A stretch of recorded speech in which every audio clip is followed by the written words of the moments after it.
Әр жаңа өмір осы жерден басталады. Жеңілдеп қалдың ба? Миссис Элм қолын кеудесіне айқастырды. Бұл әйел Нора білетін миссис Элмге ұқсағанымен сөйлеу мәнері сәл өзгеше, қатқылдау. Миссис Элмнің өзі миссис Элмге ұқсамайды. Нора шатасты. Неге олай сұрадыңыз? Алқымынан қысып буындырған өкініштерден құтылып, еркін тыныстады. Қайсы өкініш қатты қинады? Өмірдегі қай шешімінен бас тартқанына қатты өкінесің? Қай өмірді байқап көргің келеді? Тура осылай айтты. Байқап көресің бе? Дейді. Нора киім-кешек сататын дүкенге кіріп футболка таңдағандай өмірді де таңдай алады екен. Қатыгез ойын. Қатты қиналдым. Тұншығып өле жаздадым. Жаңа өмірді байқап көрудің не мәні бар? Нора төбеге қарап шам жанып тұрғанын көріп таңданды. Сымға ілінген аспа шамсыз құр лампалар салбырап тұр. Төбенің түсі де ақшыл сұр екен, бірақ төбені тіреп тұрған қабырға көрінбейді. Ғимараттың едені сияқты қабырғасы да шексіздікке созылып кете береді. Бұрынғы өмірімен түбегейлі қоштасатын сәт туды. Өлгің келген еді, бәлкім өлетін де шығарсың. Саған бір жерге бару керек, тұрақтайтын орын керек, басқа өмір.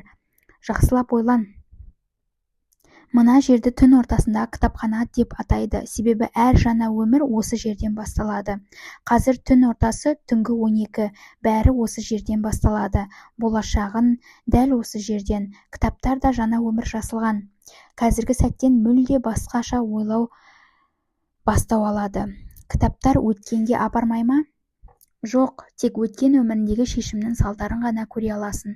Мұндай кітаптарда жазылған. Олардың бәрін білемін, бірақ сен оларды оқымайсың. Өмір қашан аяқталуы мүмкін? 1 секундтан соң, бірнеше сағаттан соң, біраз күннен кейін, айлар, жылдар, одан да көбірек. Шынымен сүргің келетін өмірді тапқанда, қартайып өлгенше сонда қаласың. Сол өмірді қатты қаласаң, еш уайымдама. Өмір бақи сонда жүргенде қала бересің. Ғаламның бірінде шынымен әр кез сонда болғансың. Кітап орнына қайтып келмейді. Қарызға алған емес, сыйлыққа берген дүние деп қабылда. Сол өмірді шын көңілмен қалап сонда қаламын деп шешкенде, өткен өмірінде түн ортасында кітапханада есінен шығады. Түсінде көргендей бұлыңғыр әлемге айналып, біртіндеп ұмытасың. Шамның бірі жылтылдады. Бұл жер саған қауіпті, деді мисс Элм ызбарлана. Өләрі әлемде өмірлер арасында қауіп бар. Өмір сүрсем деген ойыннан айнысан, ол шешім бастапқы өміріне ықпал етеді. Сол кезде мына ғимарат құлайды. Сен де құрисың, өлесің, кітаптарды оқи алмайсың, жаңа өмір сүре алмайсың. Маған керегі де сол ғой. Өлгім келеді, соны қалағандықтан осында келдім емес пе? Уыстап дәрі іштім ғой, өлемін. Жарайды, көреміз. Қазір өмір мен өлім ортасында тұрсын. Нора кітапханашының сөзін түсінуге тырысты. Сосын кітапханаға қалай ораламын? Бұрынғыдан да жаман өмірге барып сонда қалып қоймаймын ба? Жаңа өмірге риза емесіңді сезгенде, оны сезу оңай емес әрине, осында қайтып келесің. Кейде ол сезім біртіндеп оралады, кейде бірден пайда болады. Реніш пен қапалану болмаса, демек өміріне ризасың, сонда қала бересің. Оп-оңай. Сонымен өмірінің қалай болғанын қалап едің, сол кітапты тауып берейін. Дұрысы, өмірді. Нора сарғыш еденде жабулы жатқан өкініштер кітабына қарады. Дән екеуінің ауылда тұрсақ, пап ұстасақ деп армандаған сәті есіне түсті. Жігіттің арманы мұны да өзіне еліктірді. Бірден құптай кетті. Дәнге күйеуге шықпағаныма өкінемін. Онымен әлі араласқым келеді. Оның жанында қалып арман мұраты орындалуын қолдап, барынша көмектесуім керек еді. Екеуміз үйленіп бірге тұратын өмір бар ма? Әрине, деді миссис Элм. Көрінбейтін қолдар кітаптарды қайтадан жылжытты. Бұл жолы кітаптар үйлену тойының маршы сияқты баяу айналмады. Бірден қарқын алып, зырғақты. Бәрі тұтасып бір кітапқа айналып кетті. Зырылдаған жасыл әлем.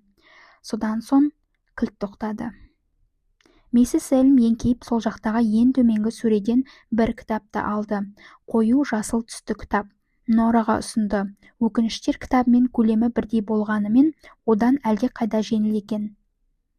Қырында атауы жазылмаған тек мұқабасында кітап түсіндей қою жасыл ұсақ қаріппен өрнектеп жазылған жазу бар екен. Менің өмірім.